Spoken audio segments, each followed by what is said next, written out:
Монголын эзэнт гүрний тойрон дээр сууж байгаа энэ цаг үеийн төрийн түшээ гэдгээ бодож одоо та огцон хөрөлтөө өгөх ёстой. Огцон хөрөлтөө өгөх шаардлагатай. Огцон хөрөлтөө өгөх шаардлагатай. Огцон хөрөлтөө өгөх шаардлагатай.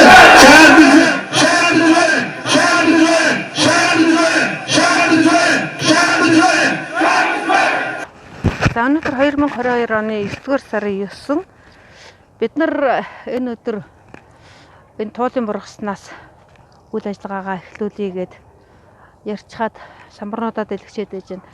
За тэгэхээр энд бид нарын одоо яг энэ дээр онцолж ярих гэж байгаа юм маань юу вэ гэхээр зэрэг энэ хоёр хаа юм байгаа. Монголын эзэнт гүрний агуу их тойрондоо сууж байгаа төрийн гурван өндөрлөгийн нэг бол та. Энэ ард түмнийхээ ихтгэл үнэмшлийг бодож та Монголын эзэнт гүрний тойрон дээр сууж байгаа энэ цаг үеийн төрийн түшээ гэдгээ бодож одоо та огцон хөрөлтөө өгөх ёстой.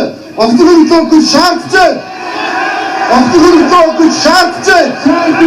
Огцон хөрөлтөө өгөх шаардлагатай. Ингээд 48 цагийн дотор бид нар огцор хөргөдлийн хүсэлтийг авна. Хэрвээ албан тушаалтайгаа зууралдах юм бол орон даяар хүслийн 2 дахь том давлгааг эхлүүлж хурц байдал тэмцэл шийдэлчнэ гэж. Ингэж байгаад 60 тэрбумын хэрэгээр нь энх болтыг огцруулж ирсэн байхгүй юу? Одоо гэтэл энэ агуу их эзэнт гүрний тойрон дээр байгаа төрийн 3 өндөрлөгийн нэг ерөнхий сайд болцоод байгаа энэ хүн маань очиж тэр хятадын хөнгөжлийн галт тэргэнд нь бид нэр сууя гэдэг зүйлийг хэлээд хятадыг долоож долонгортож яваад ирсэн. Үүнийг нь яагаад ч байж болохгүй зүйлээ гэд энэ чулуун дөржийн мөнх хоёр гэдэг энэ сэтгүүлч маань тийм учраас оюун эрдэнэ огцрох ёстой. Тэгэхгүй бол нэг л өглөө босоход бид нар хятадын мэдлэлд байх нэ гэдэг үг хэлснийхаа төлөө харин тэрийг тийм шүү гэд өөрийнх нь хэлснээр юм бол тэгж хандах нь шүү дээ. Бид нар ч агуу их эзэнт гүрний тойрон дээрээс яахлаар хятадаас тийм авар цааш зоч тэгж байдаг юм бэ? Болохгүй юм байж шүү гэд огцрох ёстой байгааз өөрийнхөө хэлсүүгээр оюун эрдэнэ Хятад улсад ер нь дагаар орно гэдэгтэй ийм агаар нэгэн зүйлийг нь ерөнхий сайд маань одоо ярьсан байгаа. Бид бүхэн одоо оюун эрдэнэ ерөнхий сайдыг одоо огцрохыг шаардж байна. Оюун эрдэнэ энэ албан тушаал байсаар байх юм бол нэг л өглөөс ирэх юм бол тусгаар тогтолт маань алдагдсан. Бид бүхэн харийн бод болсон байж мэдхнэ. Гэтэл албан тушаалтайгаа өөрөө зууралдахаараа барахгүй ахаад нөгөө хүний чинь 10 жилийн хорих хэл өгөөд хятадын эсрэг тагнуул хийсэн. Хятадыг тагнах үйл ажиллагаа хийсэн гэдэг нөгөө хятадын талд ажиллаад ингээд албан тушаалтайгаа зууралдаад байдаг. Дахиад энэ тусгаар тогтнол төлөвлөгөөний гол утга учир бас тэр шүү дээ. Ийм агуу их эзэнт гүрний тойрон дээр байгаа төрийн 3 өндөрлөгийн нэг гэж байгаа та энэ үйлдэлээсээ болж огцрох ёстой. Яагаад ч энэ дээр байж болохгүй? Энэ үйлдэл яагаад ч байж болохгүй гэдэг зүйлийг хэлснийхэн төлөө харин ч за энэ агуу эзэнт гүрний тойрон дээр сууж байгаа юм чинь энэ эзэнт гүрний онол номыг төрийн онолын заагаад байдаг хүнээс одоо бид яах ёстой юм бэ гэд ингээ асуугаад одоо би огцроод яах вэ? Огцрохын тулд яах вэ? Огцорсноор бид нар юунд хүрэх вэ? Ингээд яхаа оронд харин дахиад албан тушаалтайгаа зууралдаад нөгөө хүмүүсийг бас эрхчлээ эрүүлэм тамаг юмд нь халдаад шорон гянданд хийгээд ингээд байна гэдэг тань дээр одоо таны хувьд яг энэ дээр юу хэлмээр байна вэ? Ялангуяа залуу хүмүүс хандаж өгөх хэрэгтэй. Оюун эрдэнэ чинь бол одоо миний нутгийн хүүхэд. Би тосгоныхаа сайхан залууг ярьж байгаа юм биш. Муу ерөнхий сайдын тухай ярих гэж. Хэрвээ оюун эрдэнэ ингээд огцорчиж хэмээн. Монголыг тэр чигээр нь оюун санааны өөрчлөлт шинжилт рүү дуудана. Энэ чигээр албан тушаалтайгаа зууралдах юм бол хизээ нэгэн цагт оюун эрдэнэ шоронгийн хаалга татна. Гэхдээ шоронгийн хаалга татахгүй монголчуудын одоо сэтгэл зүрхэн шингэсэн ерөнхий сайдаараа сайхан залуу ерөнхий сайдаараа үлдэх гэдэг нь одоо энэ хүний сонголт. Одоо хөрөсөх бол бид нэр одоо муу хэлэхдээ муу хэлэл явааддаг хөрөсөх авгаагаа өвчтэй байхад солонгос цэмчүүлж яхад их хурлын гишүүнээс татгалзаад буужлаа шүү дээ. Тэгэхэд хөрөсөхөөс дор эр зоригтой миний тосгоны хүүхэд гэж бараг байхгүй. Миний тосгон бол бэрх бол арай тусгай байх нь шүү дээ тийм үү? Бэрх бол арай би бол Баатарын тосгон гэж боддог байна. Одоо танай Нямбаатар ч бас бэрхий хэвчтэй. Тэгвэл энэ хоёр одоо баатарлаг үлээ их нөхцийг бүрдүүлээд байна шүү дээ. Одоо энээр жоохон ухаан суулгах юм та хэлээд энэ хоёрыг анх гарахт нь юун дээр Facebook дээрээ биччихсэн. Миний тосгон бол Баатарын тосгон. Баатарын тосгоноос гарч ирсэн залуус баатарлаг үл хийнэ гэдэгт би найдаж байна гэж. Тэгэхээр мэдээч хэрэг энэ хоёр маань за оюун эрдэнэ үлгэр жишээ үзүүлээд Нямбатарт үлгэр жишээ үзүүлээд за миний өгшин бас чамаа хүмүүс муу хэлээд байна. Хоёулаа бүр нэг Баатарын тасноос төрсөн юм шиг бэрхийх гэж зарлж байгаад буурч игээл. Буухаар тогтохгүй ингэмээр байгаа. За одоо хоёулаа тэр нэг самбар дээр очие. Энэ тусгаар тогтнол хөдөлгөөнийг дэмжихийн учир нь гэдэг тус хөдөлгөөнийг өдөртөн жолоодох систем судлаач Банзарч нь Монголын төр ёсны онолыг түгээндлэгрүүлэх томоохон онол бүхий түүхэн хүн юм аа гэд. Яагаад түүхэн юм бэ? Түүхэн хэмээхийн учир нь Монголын төрийн үе тэрэг нь 1080 жилийн чамдад бодлого хэлсэн төлөвлөдөг одоогийн шинжлэх ухаанаас хэдийдсэн өндөр түвшний шинжлэх ухааны талбар юм аа. Тэр л өндөр түвшний мэдлэгийг Банзарч баг шавь нартаа зааж сургадаг гэд. Энэ утгаар тэр Монголын төдийгүй дэлхийн хүн ардыг авралын замаар жолоодож их эрдмийн үе юм. Яагаад гэхээр өөрөөр хэлбэл ирээдүйн судлал гэдэг шинжлэх ухааны шин талбар сая л үүдээ нэгээд буйвал түүнд хэрхэн дэвшин орох учраа хүн төрлөختөн мэдхгүй ирэхээр Монголыг харуулж 800 жилийн дараа дэлхийг тохиолох бошигтой Монголын сэргэн мандлыг тэсэн ядан хүлээж буйвал тэр л гурлыг хангаж чадах онцгой эрх үүрэг бүхий их жолоодогчоо энэ засаг шорон торж эрхчлөө эрүүл мэндэд нь онц ноцтойгоор халдаад буй билээ гэдэг үгийг би хэлсэн байгаа. Тэгэхээр зэрэг энэ 800 жилийн дараа энэ дэлхийн ирээдүйн судлал гэдэг имийг тэр мэдэхгүй огт мэдэхгүй. Гэтэ энэ байгаа юм шиг одоо тэр хэн акугийн дэмбэрлэдэг хүн бол яриа л байгаа. Хүмүүс ирээдүгээ гарч түүнийгээ бүтээгч чадвараараа л ялгардаг. Дэлхийн ирээдүйн судлалын нийгэмлэгийн гишүүн, Монголын ирээдүйн судлалын нийгэмлэгийг үүсгэн байгуулагч, ерөнхийлөгч Сэрэнгийн Дэмбэрэл. Боловсрол өнгөрсөн зууны боловсрол хориг гэдэг бол хүмүүсийг яг тэр гэсэн тодорхой мэрэгдүүд тэр хөдөлгөөнгөө ойсон. Үүний уршиг бол маш их байгаа. Тийм ээ. Боловсрол хориг хүнийг мэрэгжлийн боолсон. Яг тэр мэрэгжлийн байхгүй хүмүүс аялгүй болдог, хохирдог. Анхааруулга хэлж байна. 2020 оноос хойш тодорхой мэрэгжил сонгоод их сургууль төгсөхөд тэр сонгосон мэрэгжилд байхгүй болно гэж хэлж байна. Өчтөр бол анхныхаа анхааруулга өгсөн. Өөрөөр хэлбэл хэн нэг нь одоо юу гэдэг ард түмэндээ нөхцөлөө ноцтой биш гэдэг хэлэх ёстой л. Та бүхэн ч гэсэн энийг зөв гэж үзчихвэл одоо ирэх баригчид энэ одоо энэ засгийн газар хүмүүсүүдтэйгээ зөвшөлдсөн, ойлголцсон, хэл амаа ололцсон, хараагаа нэгтгэе. Яг энэ цагт Монгол улсын төлөө яг юу чухал вэ? Одоо засгийн газрын төлөө биш, намын төлөө биш. Хэн нэгэн эрх баригч юм уу, эрх мэдлийн төлөө биш.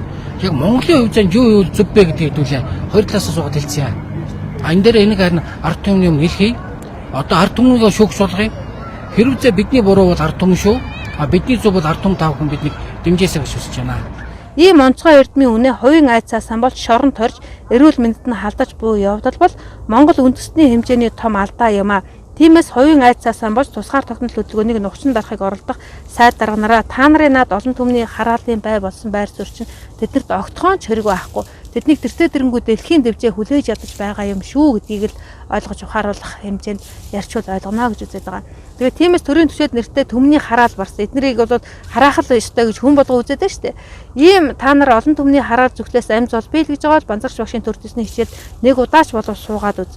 Ялангуяа яг одоо хар санаат хятадын саварт тас базуулсан энэ сур дорой байдлаасаа түргэн ангижрыг л Банзарч багшийн заадаг төр төсний 6 хичээл гэж би түүнд өөртөө чамрагд өргөн олнооч хамруулах гэдэг зүйлийг би тэднэрт зөвлөх гээд байгаа. 10 зууны дэртэ атхан байсан алгхан дэлхий чигсэн. Ард түмний үн мөрөөдөл ариун хүслийг би чамд хэлье. Авьяас чадвар, эрдэм мэдлэг, оюун ухаанаараа ахиад чамайг эзлэнэ. Бид энэ дэлхийн эхний нүдэлж байна. Азийн хүлэг улс. Азийн хүлэг улс. Тэрэг үндэд. Тэгэхээр талын Монгол үйс үйсгэн тэнгэрийн сүр хүчийг үзүүлэн ертөнцийг эрхшээн гарч ирдэг нь шинжлэх ухааны нарийн тооцоололд суурилсан оюуны өндөр түвшний хөгжил байдаг юм байна. Тэр л нарийн тооцоолол сэтгэлгээний өндөр хөгжлийг Банзарч багш номлодог юм а. Ийм л гэгээ оюунт мэрэгдээ монголчууд бүхнээс эрхэмлэн өндөр суурин залж ном эрдэм заалган сэхэрл гэгэрлийн замаар замнаж ирсэн атал энэ гэгээн ёс ариун нандин уламжлал Нямбатар оюун эрдэнэ гэх мэтийн хэтэрхий харанхуй бүдүүлгээсээ болж харь эсдийн улыг долоож байгаа хариг сувайгүй этгээдүүдээр энэ хүмүүсээр таслагдвал түүхэнд эдний нэр ямраар бичигдэх вэ?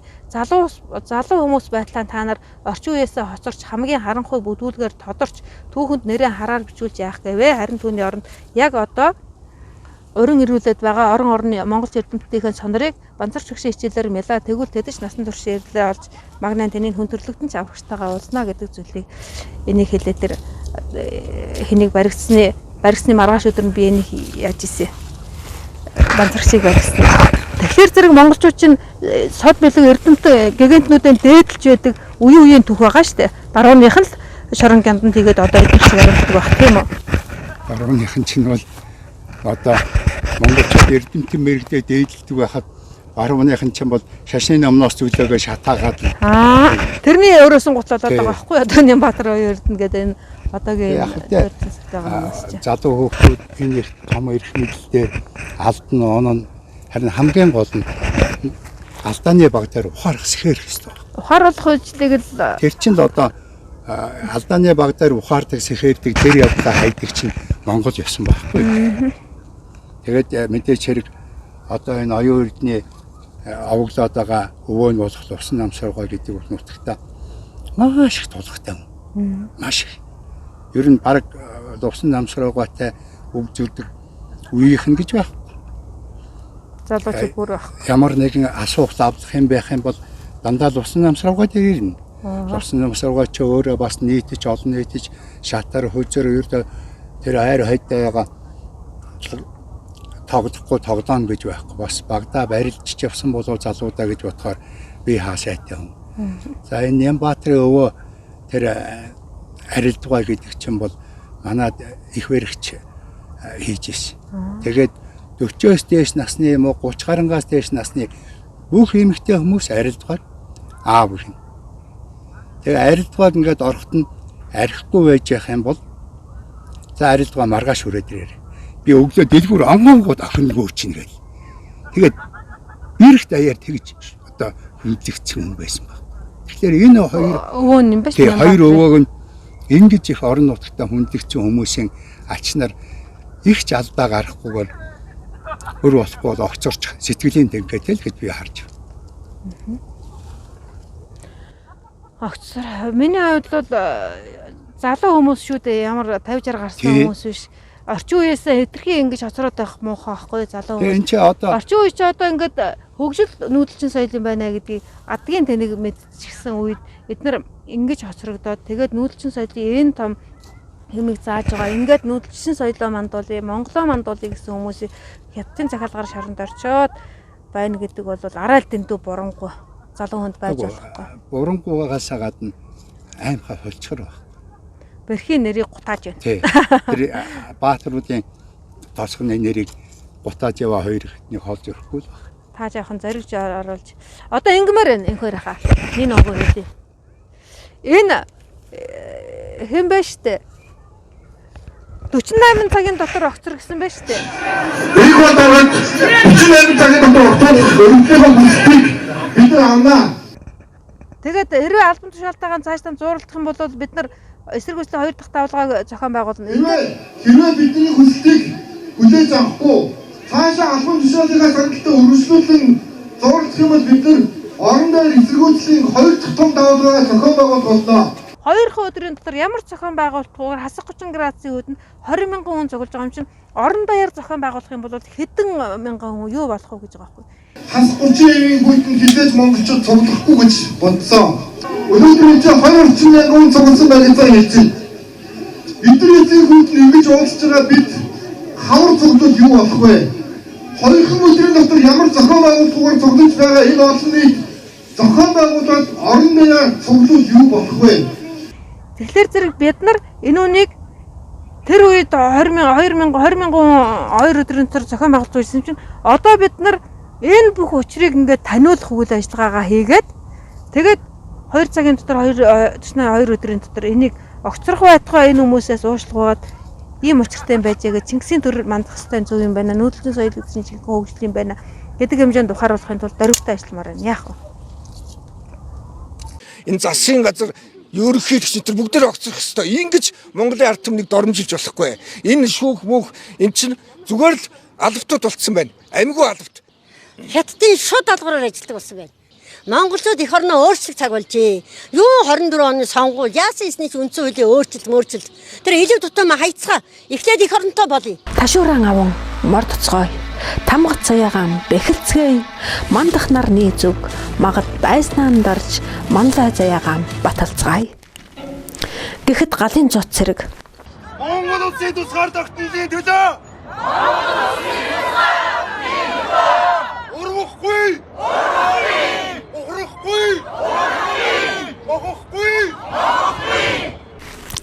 өөдлөх хаваас одооноос өөдөл мө өндийн хаваас одооноос өндийн мө бадар хаваас одооноос бадар юу Монголын төлөө цохилох молцог зүрхэн чангалын мөнхийн заяандаа тогтох мөн чанарыг олъё галын зот бэлээ. Уухай Монголын ард түмэн ялан